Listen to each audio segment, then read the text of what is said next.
E aí galerinha do YouTube, tudo bem com vocês? Sejam muito bem-vindos a mais um novo vídeo do meu canal, GuilherNerd. Gente, hoje eu tô aqui para o segundo episódio da nossa série de vídeos sobre a história e a evolução do cinema. Ai gente, deu certo. Então bora lá, gente. Se você ainda não viu o primeiro episódio, corre lá, tá bom? É a origem do cinema. Acho que é a origem do cinema, primeiro, o nome do primeiro vídeo.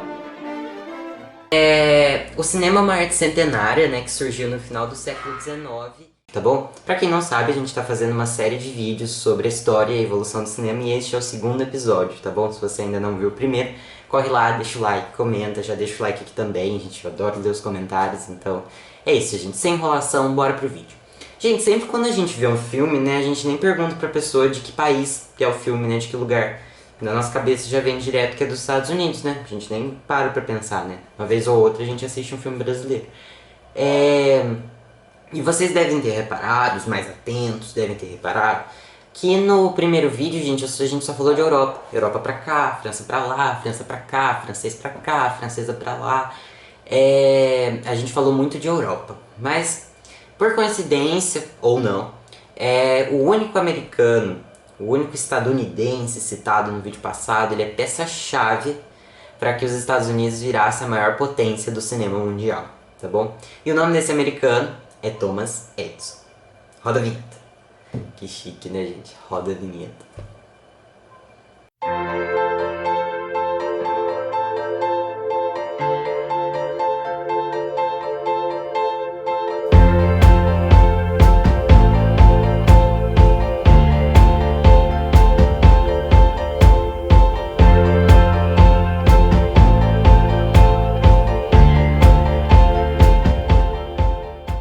Então bora lá, gente. Vamos fazer uma breve recapitulada do que a gente viu no primeiro vídeo, né?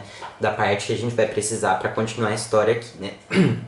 A gente vai falar, vamos recapitular, principalmente sobre o Méliès, o Georges Méliès. O Georges Méliès, para relembrar, era aquele cara lá que estava na estreia do cinema em Paris, com os irmãos Lumière, ele assistiu, queria comprar o cinematógrafo, os irmãos Lumière não deixaram, ele era um cara do teatro, gostava realmente das artes, ele arrumou um cinematógrafo genérico, né, e começou a fazer seus filmes. E o filme mais famoso dele é A Viagem à Lua, aquele que a Lua tem um foguetinho, de 1902, tá? Que é o primeiro filme de ficção científica da história, que foi lançado em 1902, no início do século XX, né? Tá, e como que entra o Thomas Edison aí nessa parada? O filme A Viagem à Lua, gente, ele fez muito sucesso na Europa, muito sucesso mesmo. E o que que aconteceu? O Thomas Edison, gente, pra quem não sabe, Thomas Edison ele era o cara do dinheiro, do money, por isso que ele até tá envolvido com um monte de coisa, né? A gente conhece ele da ciência, da lâmpada, né? Ele tá envolvido de um monte de coisa porque ele é o cara do dinheiro, do empreendedorismo. Ele não é que ele gosta do cinema, da ciência, ele era o cara do empreendedorismo. Então o que que ele fez? Ele é americano, né? Ele pirateou o filme do Méliès e vendeu nos Estados Unidos e ganhou muito dinheiro em cima do filme do Méliès. E o Méliès não ganhou nada, gente, obviamente, né? O Thomas Edison pirateou o filme mesmo. Pegou o filminho e vendeu, começou a passar nos Estados Unidos e ganhou muito dinheiro com isso, gente, muito dinheiro. E o Méliès, gente, deixou de ganhar muito dinheiro com isso também. E começando a Primeira Guerra Mundial, o Méliès, ele foi à falência e ele abandonou o cinema, gente. E por ser um negócio muito novo, né, não tinha um negócio de proteção para as fitas, então muitos dos filmes do Méliès foram perdidos, gente. Muitos se perderam, outros pegaram fogo. Ainda se acha hoje em dia filmes do Méliès, restos dos filmes do Méliès. E ele faleceu, os últimos anos da vida dele foram muito pobres mesmo. Ele era muito pobre mesmo. E é muito triste, né, ver que o encerramento de uma carreira tão legal, né, de uma pessoa que gostava mesmo do que fazia, e fazia porque gostava, né, acabar dessa forma, né. É muito triste mesmo, mas o legado de tudo que o Méliès fez tá aqui até hoje, e é por isso que a gente tem cinema também, como a gente falou no último vídeo.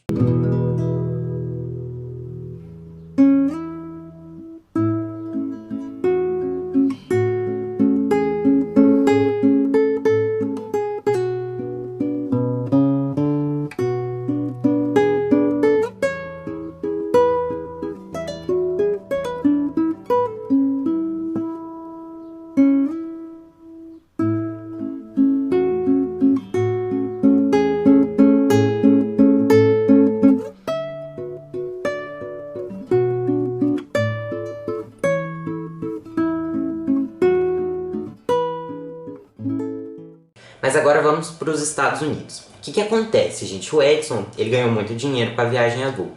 Então o que ele vai começar a fazer? Ele criou, gente, um trust, um grupo, né? A gente chama de trust, a gente vai chamar de trust, de produtoras. Então ele começou a monopolizar o cinema americano, monopolizar o cinema dos Estados Unidos. O que ele fazia? Todos os equipamentos dos filmes, câmera, tudo que você precisava para gravar um filme, ele separava exclusivamente para só certas produtoras ter, que eram as produtoras desse grupo dele. Então, se você fosse fazer um filme independente, né, se você não fosse aliado àquele grupo ali, não era qualquer um também, eram só as grandes produtoras da época, você não conseguiria os equipamentos de maneira legal, né? Porque você não conseguiria, ele monopolizou todos os equipamentos para que ele só pudesse vender de forma legal para aquelas produtoras específicas. Então, ele fazia isso e ele também fazia o quê? Ele só dava a patente para os filmes daquelas produtoras. O que é a patente? Seria meio que o direito autoral para você provar que a ideia do filme é sua, sabe? Para quem não deu uns rolos. Então, o que ele fazia? Ele monopolizava só para esse grupo, né? Ele separava só para esse grupo o direito de venda, de ter equipamentos de filmes e as patentes, que seriam os direitos autorais, mais ou menos, né?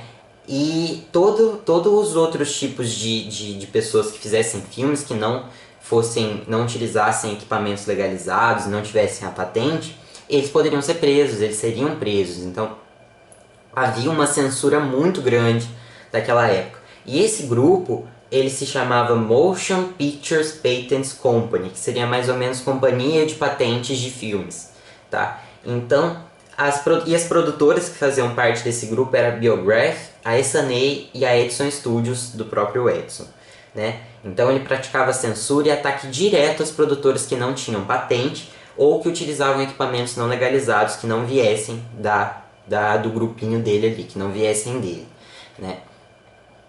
Gente, mas vocês deviam estar esperando dessas produtoras, tipo Warner, né, Fox, Sony, né? A gente não conhece nenhuma dessas produtoras aqui, gente. Biograph, Essanay, Edison Studios. Quem que é essa galera, gente? A gente não conhece ninguém nem não. Cadê a Warner? Cadê a Fox? A Sony? Universal? Aguenta um pouquinho que a gente já vai chegar lá. Mas vamos falar um pouco dessa empresa aí. A empresa, ela tinha os seus princípios e ela ia fazendo os filmes dela, né? O princípio desse grupo, né, que na sigla seria MPPC, né, a sigla em inglês, eles tinham um princípio de filmes curtos, entre 10 e 20 minutos, porque eles não acreditavam que o público ele iria se entreter com filmes longos, né? Olha que coisa, né, gente? Hoje a gente só assiste filme de mais de uma hora e meia. É uma visão que eles tinham mais do dinheiro mesmo, né? Você vê que não é uma visão artística, assim, né? E eles também, olhem pra vocês verem, eles não costumavam divulgar o nome dos atores, para que eles não ficassem populares e não exigissem salários maiores. É claro que existiam exceções, né? Cada companhia tinha seus atores e diretores, né? E produziam 3 a 4 curtas por semana, olha só, então era um negócio que produzia bastante. Uma dessas pessoas que trabalhava, um desses atores que trabalhava em uma dessas produtoras, trabalhava na Essanay, era o Charlie Chaplin. O Charlie Chaplin, ele trabalhava na Essanay. Ele ganhava um alto salário e tinha a própria unidade de produção, onde criou o famoso personagem dele, o Carlitos. A gente deve falar do Charlie Chaplin mais depois nos próximos vídeos. Então ele trabalhava na Essanay e ele era uma dessas exceções, né? A gente vê aqui, ele tinha a própria unidade de produção, né? Olha pra vocês verem. Então ele fazia parte desse grupo também. Outra pessoa importantíssima, um cineasta importantíssimo, esse não ator, ele fazia filmes, mas estava nos filmes também, ele era ator também. Era o Edwin S. Porter. Esse ele trabalhava na Edison Studios mesmo.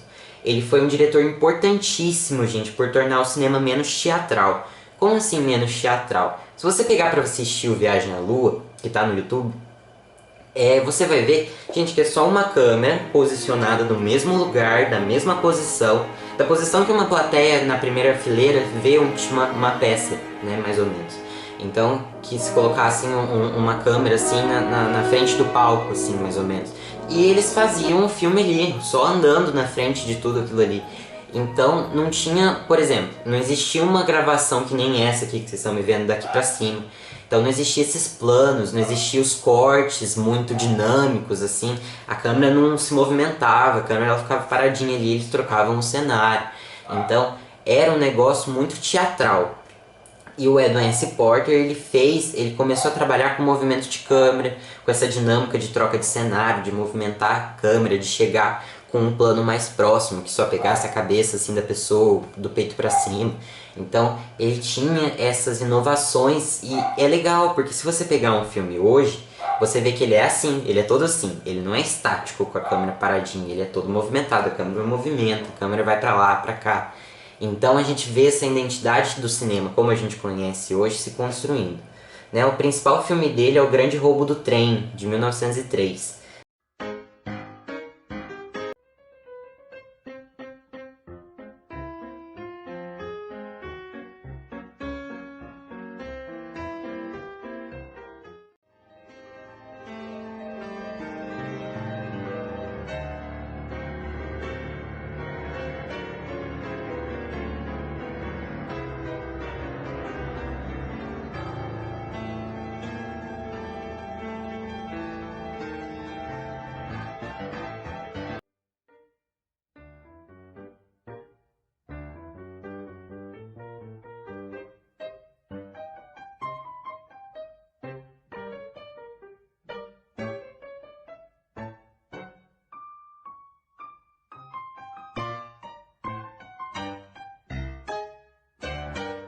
Né?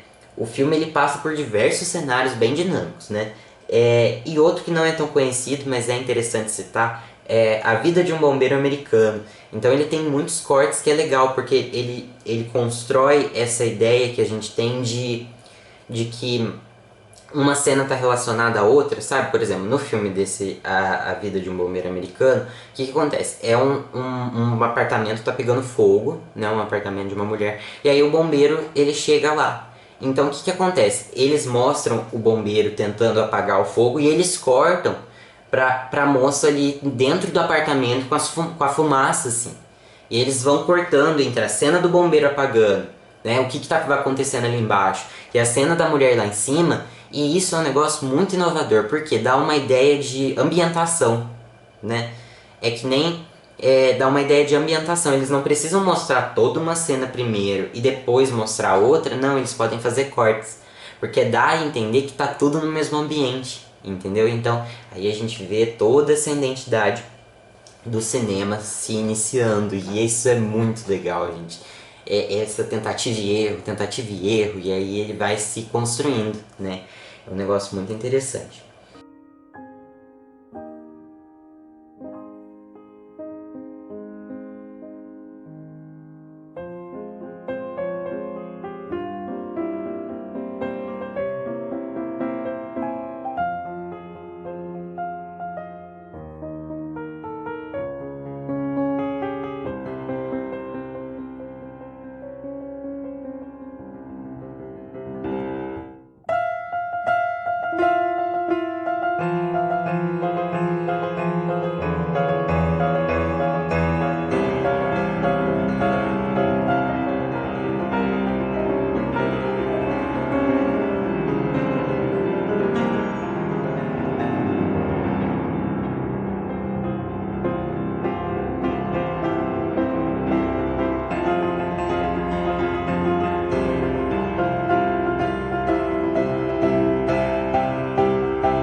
Tá, beleza, mas agora vamos falar dessa galerinha aí que a gente não conhece, essas produtoras aí que a gente não conhece, essa palhaçadinha aí, onde já se viu isso? Então vamos lá, ó, tinha no Trust, no grupinho do Edson, tinha a Essanay, a Biograph, a Edson Studios e tinha também a General Film Company. Mas vamos dar uma olhada na galera que fazia filme independente, escondidinho ali. Tinha um cara que chama William Fox, Louis B. Mayer e Samuel Goldfish, Carl Laemmle, irmãos Warner, Adolf Zukor e Samuel Goldfish. Essa galerinha. Pelo nome, alguns a gente já viu, irmãos Warner. Mas vamos lá. William Fox, ele veio a criar a Fox no futuro.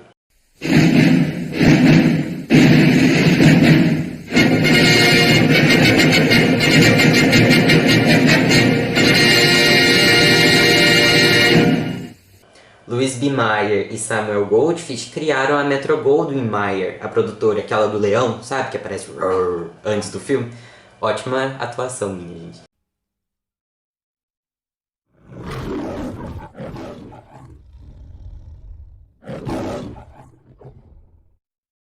O Carl Laemmle, ele criou a Universal em 1912. Pouco tempo depois, tá? Eles criaram essas empresas, as produtoras depois.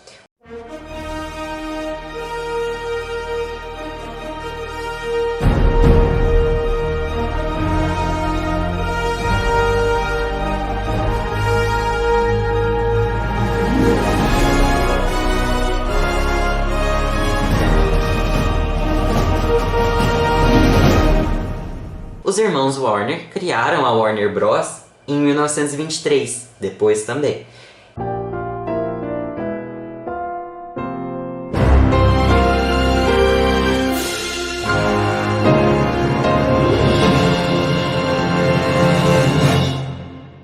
E o Adolf Zukor e o Samuel Goldfish criaram a Paramount em 1912 e com esse nome desde 1925.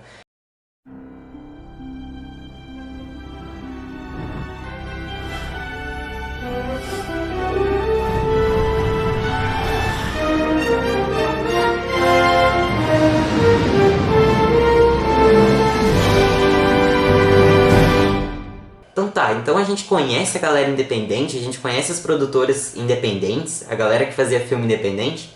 Vamos entender essa história. As produtoras independentes resistiam à censura, né, de forma muito grande. E o que acontecia, gente? O MPPC, né, o grupinho ali que fazia essa censura, ele ficava em Nova Jersey, que é de um lado dos Estados Unidos. E o que esse grupo de independentes, de produtores independentes, essa galera cineasta independente começaram a fazer? Eles começaram a se instalar numa região de Los Angeles, do outro lado dos Estados Unidos, costa a costa.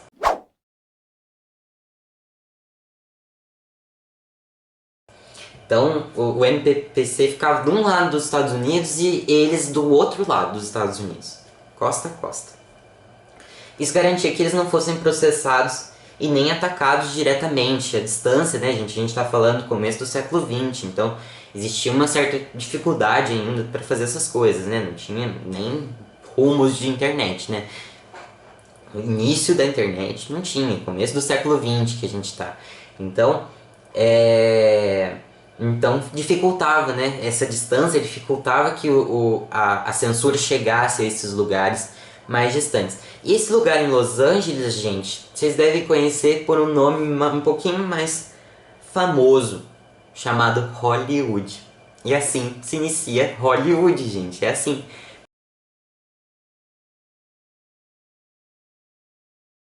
Por isso que a gente conhece essas produtoras independentes. Mas vamos continuar. A princípio, essas indústrias menores não demonstravam ameaça nenhuma. Porém, eles passaram a contratar atores aposentados que antes faziam parte do grupão do Edson. E começaram também a chamar atores que ainda trabalhavam lá, oferecendo o quê? Maior destaque. Então, você está trabalhando com o grupão do Edson aí? Vem aqui que a gente coloca o seu nome nos créditos. Você vai ficar famoso, você vai ganhar dinheiro. E assim começou. Aí, gente, o que aconteceu? Junto com a dificuldade do MPPC controlar todas as novas produtoras surgindo, e ainda o início da Primeira Guerra em 1914, o truste acabou.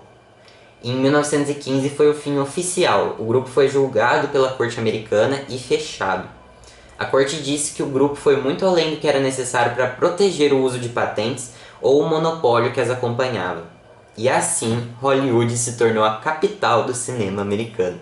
E assim começa Hollywood, gente, vocês veem. Então tinha essa censura muito grande, a galera independente que fazia os filmes mais menores, assim, os filmes de menos investimento, eles foram pro outro lado dos Estados Unidos e assim ali em Los Angeles começou Hollywood, gente. E uma curiosidade, gente, esses filmes pequenos, eles se chamavam Nickelodeon, os cinemas onde eles se passavam, esses curtas se chamavam Nickelodeon, é uma curiosidade legal, que tem um canal de TV, né?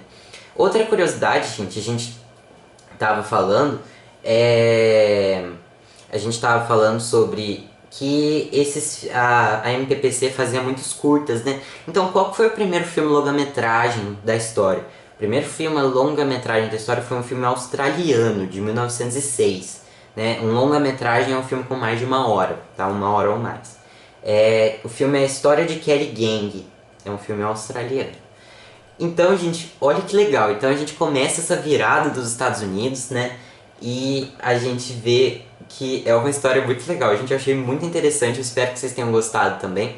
Esse foi o vídeo, eu espero que vocês tenham gostado. Gente, se inscrevam, comentem, falem o que vocês acharam dessa história muito louca, né?